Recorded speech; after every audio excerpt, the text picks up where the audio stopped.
Om.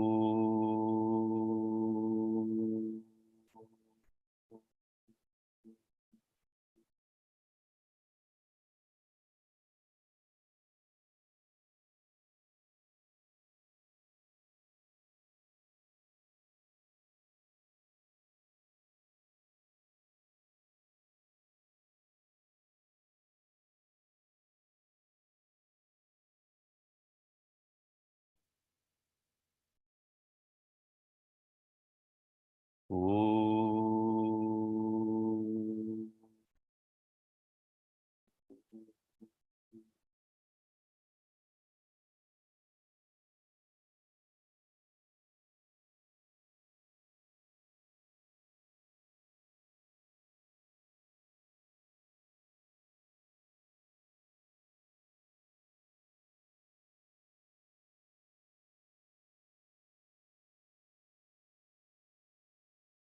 Om Sahana Bhavatu Sahano Bhunaktu Sahaviryam Karavavahai Tejasvinavaditamastu ma vidvishavahai.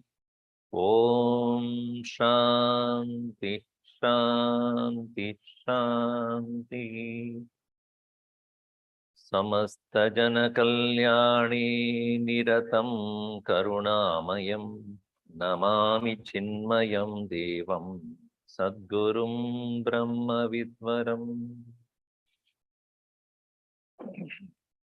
Om Partaya Pradibodhitam Bhagavata Narayanena Swayam Vyasena Gratitam Purana Munina Madhye Mahabharatam Advaitam Britavarshinim Bhagavatim Ashtadashadhyayinim Ambatvam Anusantadami Bhagavad-Gita Bhavatveshini Yam Brahma Varunendra Rudra Marutaha Stunvanti Divyaistavaihi Vedai Sangapadakramopanisadai Gayanti Yam Samagaha Dhyanavastita tadghatena manasa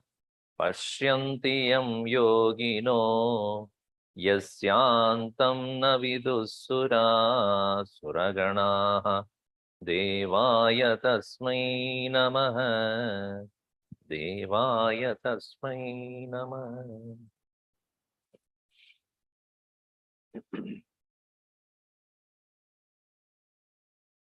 Very glad to see you all. Only half of your I'm seeing. The face, I mean. Glad to be back. At least I am glad to be back to continue our study of Gita. We are almost towards the end. The 16th chapter. Those who have attended last 2 years through Zoom, we have completed 13, 14, 15.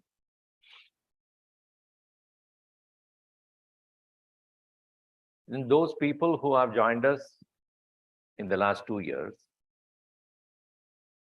may probably have been introduced to the BMI chart, the famous one of our Gurudev by Mahadevanji.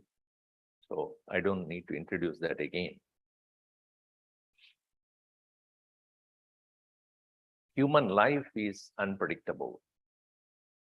And we have seen that. Many of you might have, unfortunately, lost near and dear ones. Unprecedented is the situation that we are now, as well as what we have experienced in the past 2 years. But such unprecedented situations must teach us something. And we must learn. We must be open to learn as well. if you look back, how everything changed. Your outlook of normalcy has changed. What we called as normal routine of life had undergone a dramatic change. Think about the children who are born during this time. They had no concept of looking at somebody's face except their parents for some time.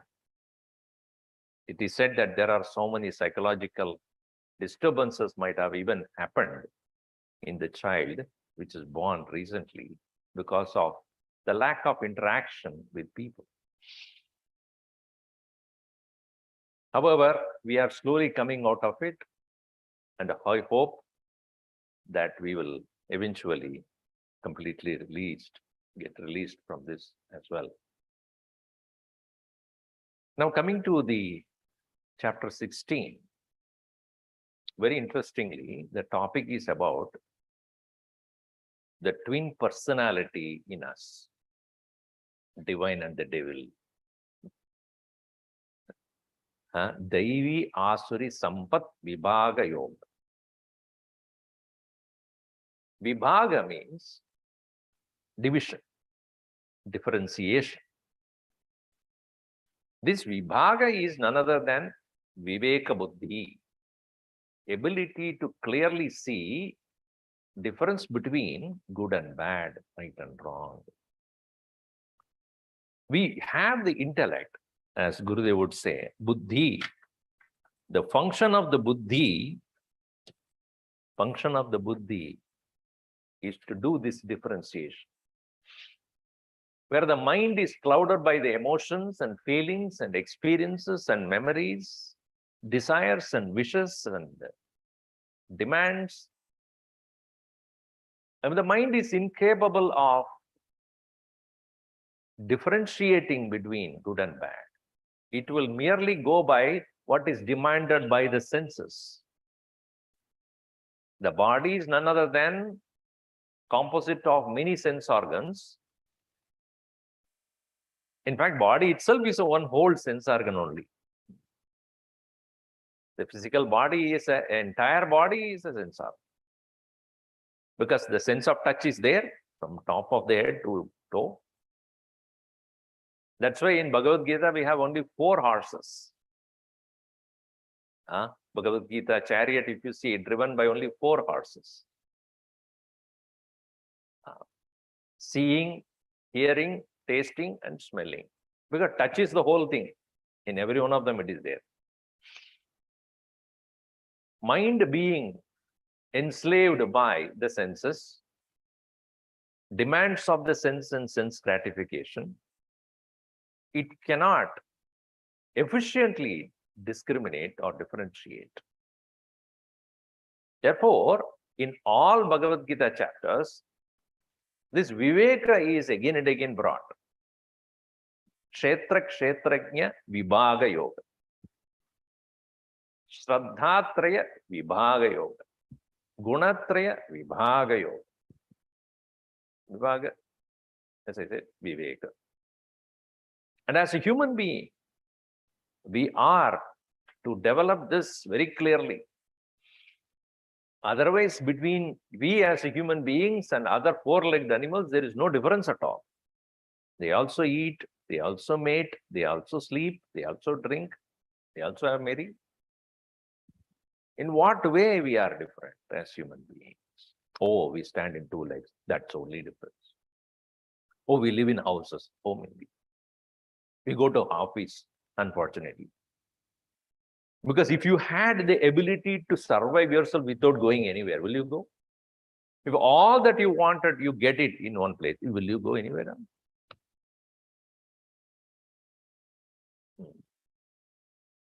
So going to work is only to fulfill our desires, demands of the mind, of the senses, of the body.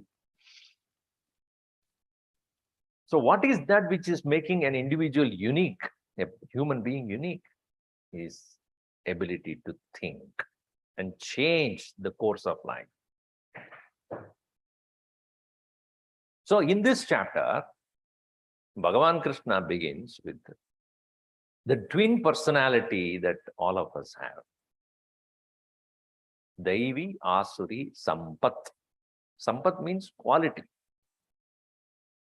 Certain things that we possess, Sampatyade, we have obtained.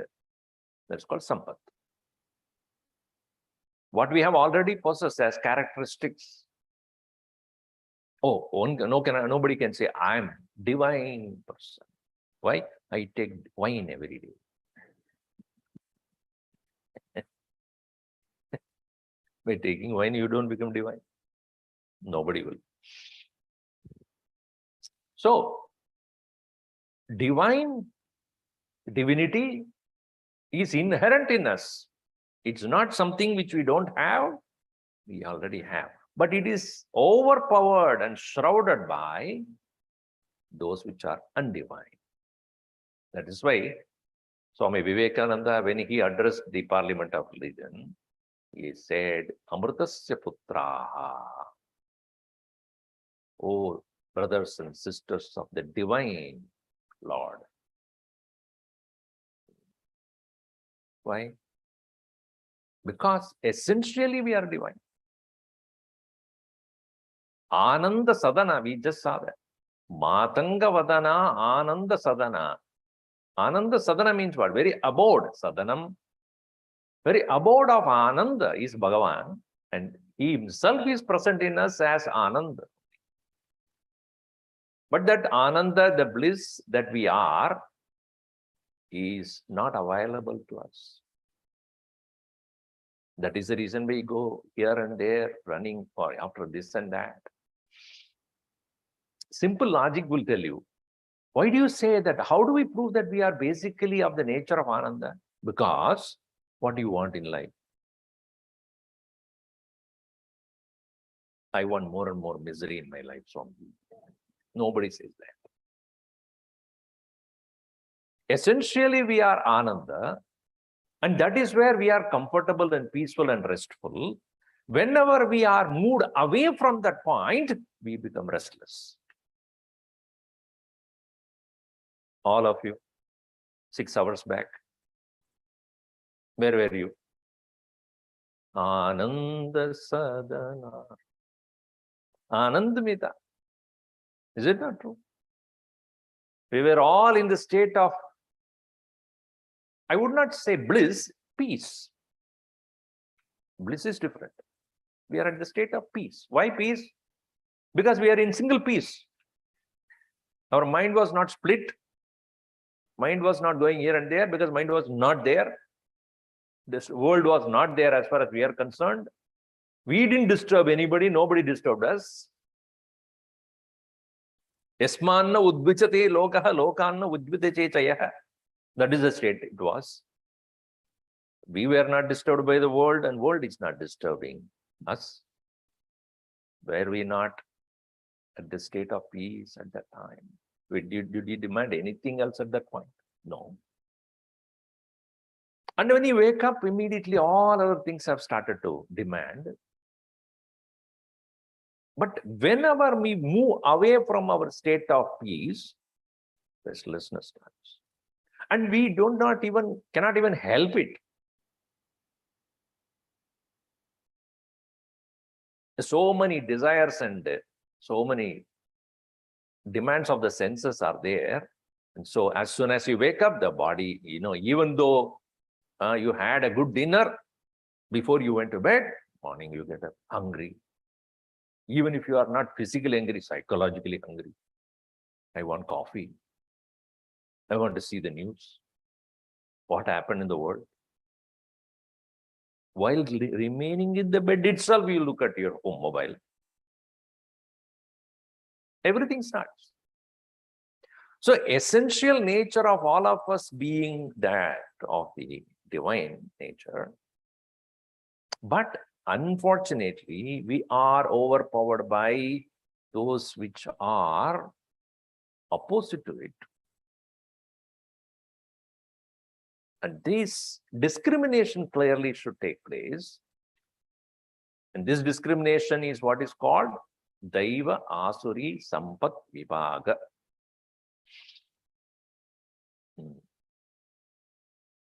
See, you may say that I'm a very divine person, very pure person, very good person, but unfortunately, others know you are not.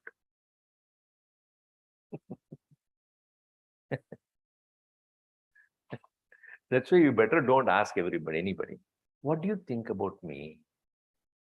Really? You want an honest answer? I can give you an honest answer or a pleasing answer also. What pleases you also I can tell you. But if I tell you the real truth, so better don't ask anybody. So whether we are a devil or a divine, you don't need to ask anybody. Bhagavan Krishna here provides us 26 list of 26 things. If you have these, you are divine. First, he begins with that. Judge yourself, don't judge others. Don't say, according to this list, my wife, I don't think so. Or my husband, or my brother, sister. No, it's not for that. Bhagavad-Gita is not for you to judge others. It's for self-development. It is for self-growth.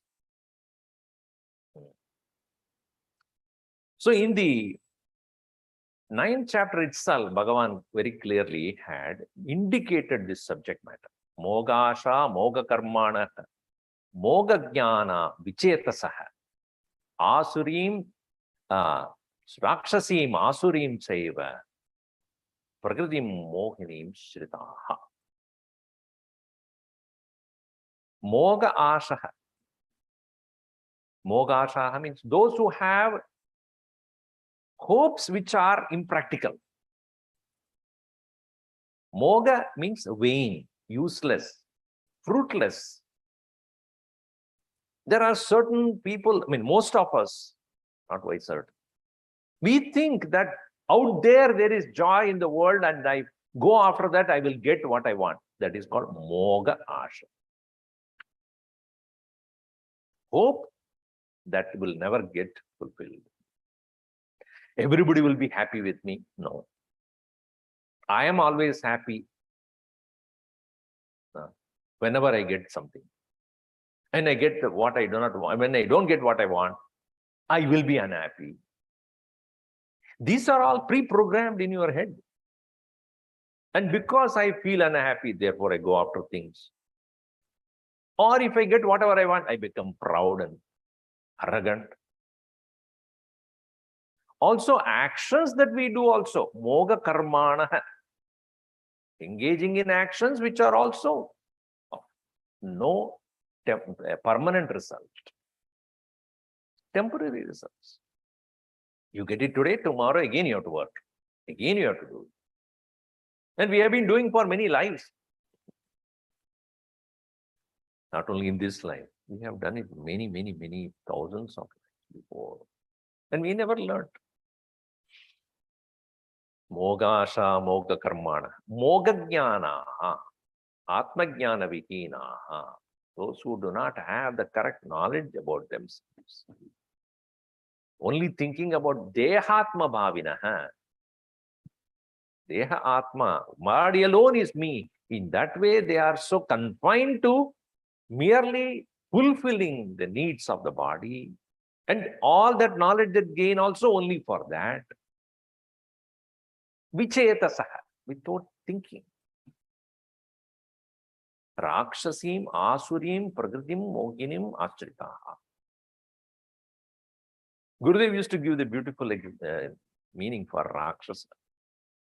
I have told you this before also. Akshara means, letter or words. Basically, collection of akshara is a word. In Sanskrit, Sakshara means one who has learned, one who knows, one who has studied. Sa-akshara. Opposite of Rakshasa.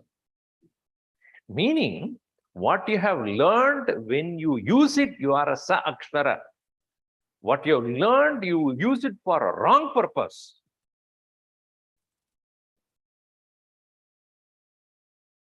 documents in your home,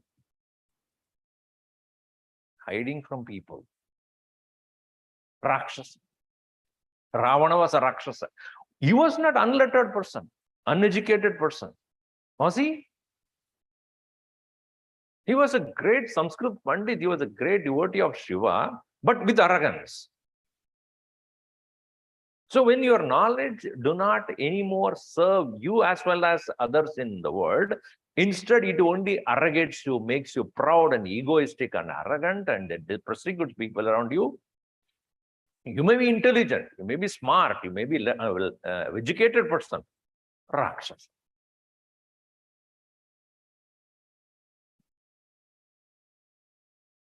Gurudev says in his commentary, these Rakshasas are the category, he puts the beautiful word here, that is incorrigibly indifferent. And Bhagavan Krishna does not even deal with them. He says, this is gone case. So he takes up only Daivi and Asuri Sampada. Those who are of the divine nature, those who are not divine, not the opposite of the extreme end, cannot be redeemed at all. Redemption is not possible. So, Rakshasim Asurim Chaiva Prakriti Mohinim Shritaha. Abiding by the deluding nature of the nature, Mahatmanastu Tan. On the other hand, Mahatmanastu Mam Partha Devim Prakritim Ashritaha Bhajanti Ananya Manasaha Nyatva Bhutatim Avyayam. On the other hand, those who are of the divine nature, Mahatmanaha, men of wisdom, Mam Bhajanti, they worship me as their own self, Ananya Manasaha, with no other disturbance in their mind. And understanding me as Bhuta Adim Avyayam Mam Bhajanti, knowing me as the very origin of the entire creation.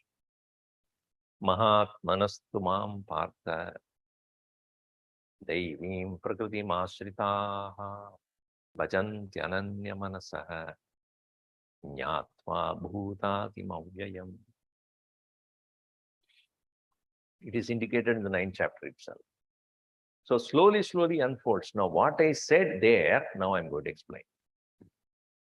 Who is the person who has the Devi Prakriti, divine virtues, and who are those who have Asuri Sampat. In the 14th chapter also, Bhagavan mentioned what makes a person go towards the devil or divine nature. Do not ever say the world or circumstances had made us what we are. No doubt, most of us are shaped by our own experiences. But experiences are shaped by what?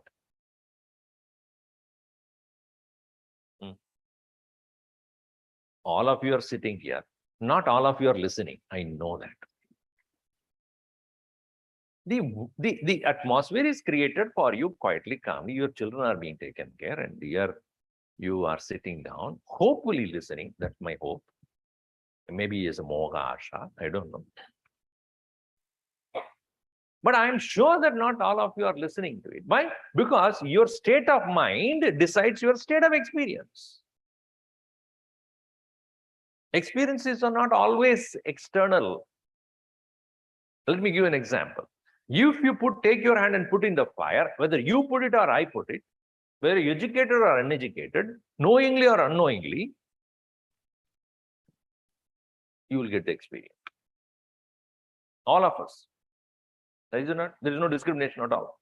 Whether a child or adult, man or woman, man or human or animal, knowingly or unknowingly, put your hand, you'll get. Now, this you call as externally created experience.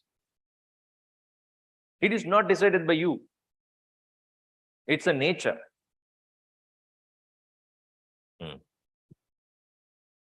But not all our experiences are of that kind.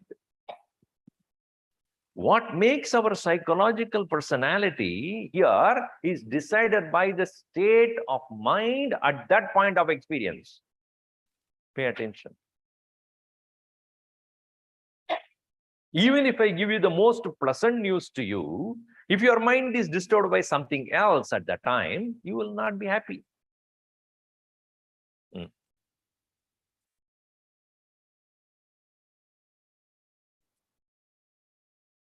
Because the state of mind is that which decides this experience. And what is that state of mind is decided by? Our inherent tendencies known as vasanas. What we have brought with us as past impressions, they decide the way you look at things. Even children born in the same family, given the same kind of education, everything, still they differ in their perception, their approach to life. That's why when you have one child or two child, you are so disturbed by them because one is not like the other. But you have 10 of them, you give up. That's why our elders are so mature. Why? The variety is there. One, your own grandmother or somebody very mature. Why? 20 of them. Which one I would say that good, which one is bad? Everything is my creation only. So one or two, oh my God, the way, why is he like this? Why is he not like this? Comparison. If you 10 of them, whom will you compare? Some of them don't even know whether it is yours at all. Doesn't look like.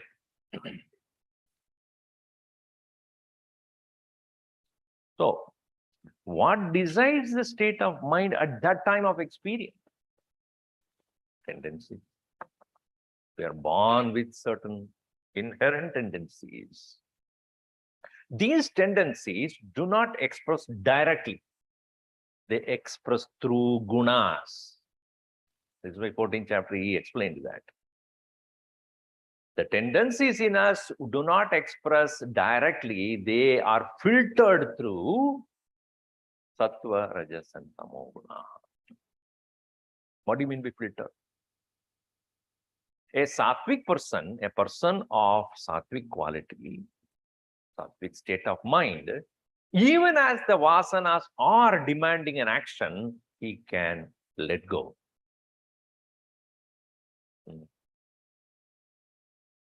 Just like now you're thinking about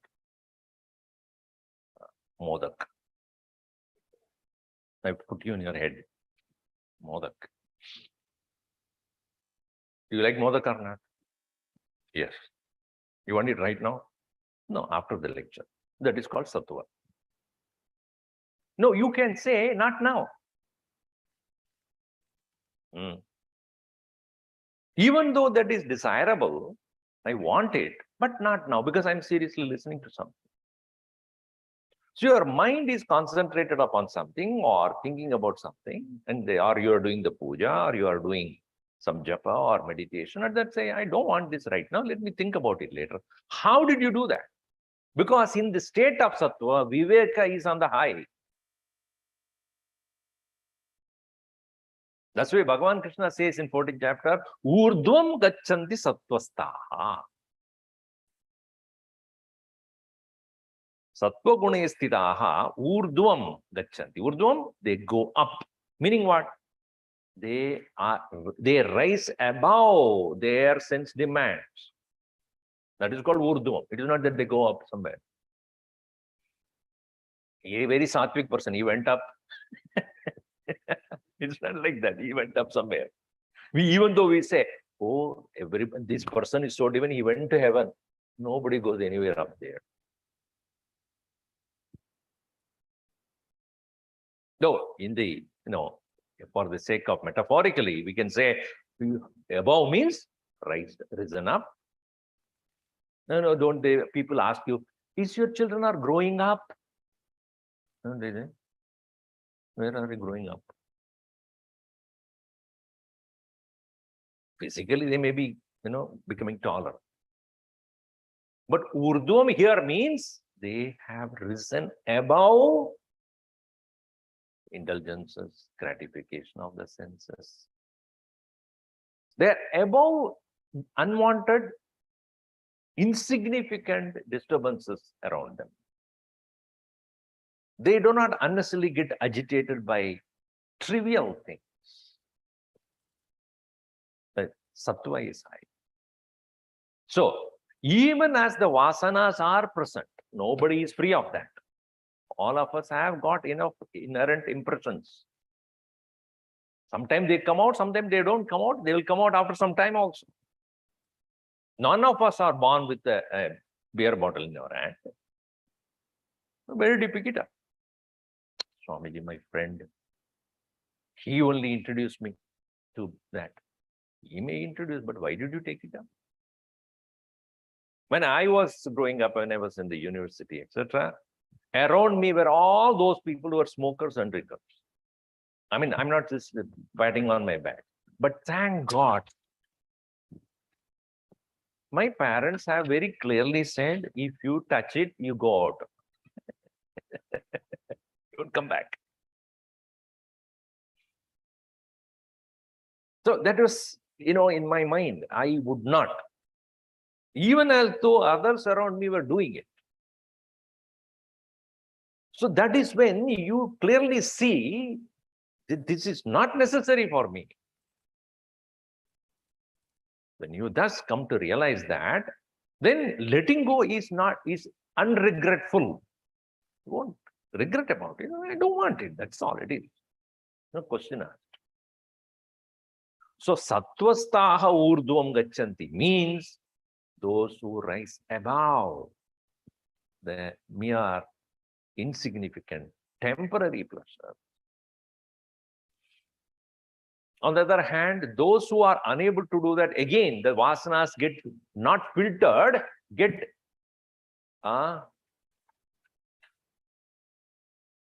muddled along with appearance of the vasanas as needs. This is called rajas.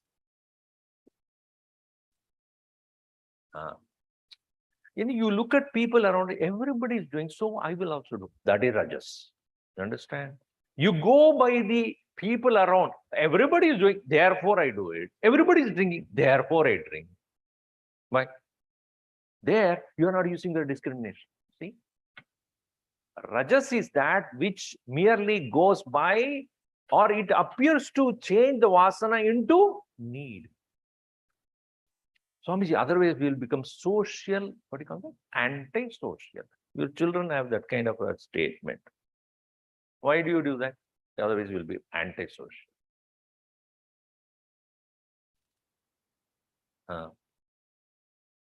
This desire will appear like need. This is the need of the day, need of the hours. Everybody does that. Now, what is wrong? The question, what is wrong? So the rajas is that which will pollute the mind by making the vasana as though is a requirement.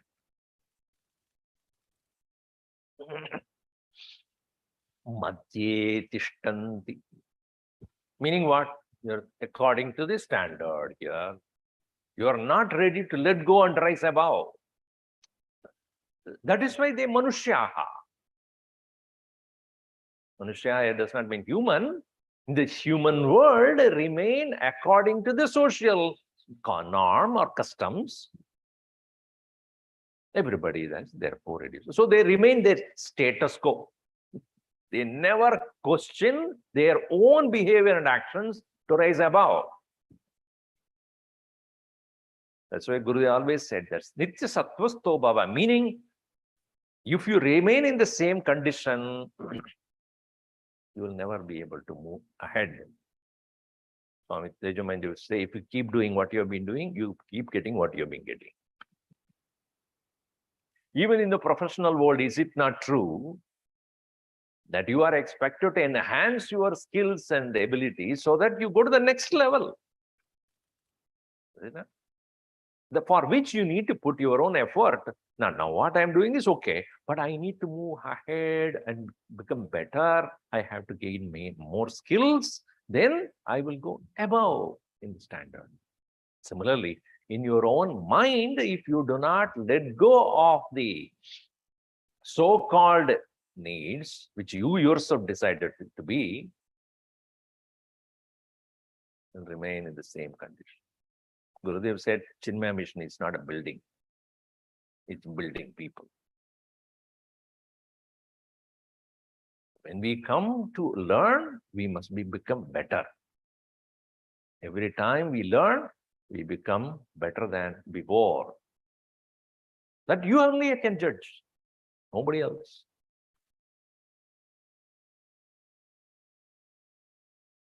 So, on the other hand, if it is tamas, jaganya guna vrittastaha ado gacchanti tamasaha. Whereas those who are extremely indulgent, never even question, whatever comes to their mind, they'll do it. No question asked. Meaning, never even ask, should I or should I not? Is it correct or bad? Is it needed or not needed? I want to do it, I will do it.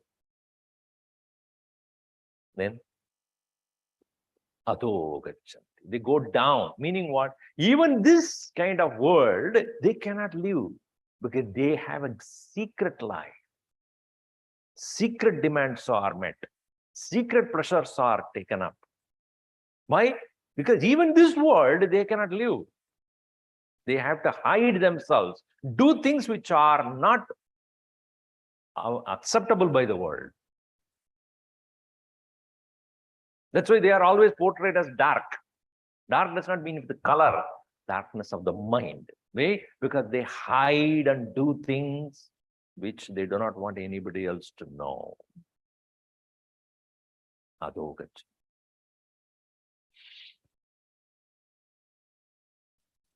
So, Bhagavan very clearly said, Urdhvam gacchanti sattvastaha, madhye tishtanti rajasaha, jaganya guna vrittastaha, engaging in those actions which are sinful, adho gacchanti tamasaha. So, explaining this aspect of it, he says how from the devilish nature, which we need to discover, which are the things by judging ourselves from the 26 virtues that he is going to talk about. If you do have these, even for a little, enhance them. If you don't, start.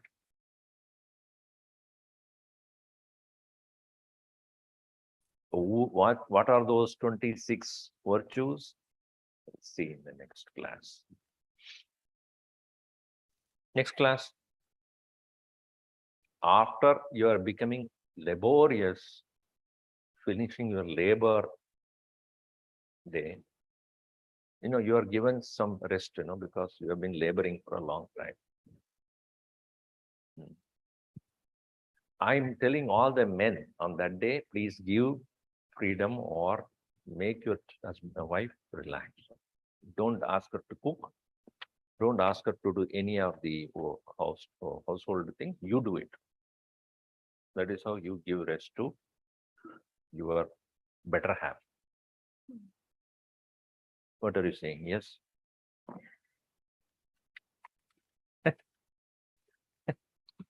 Om sarve bhavantu sukhinah, sarve santu niramayaha, sarve bhadrani pashyantu, ma kaschid dukkha bhat bhavet. Om shanti shanti shanti, Harihi Om Sri Guru.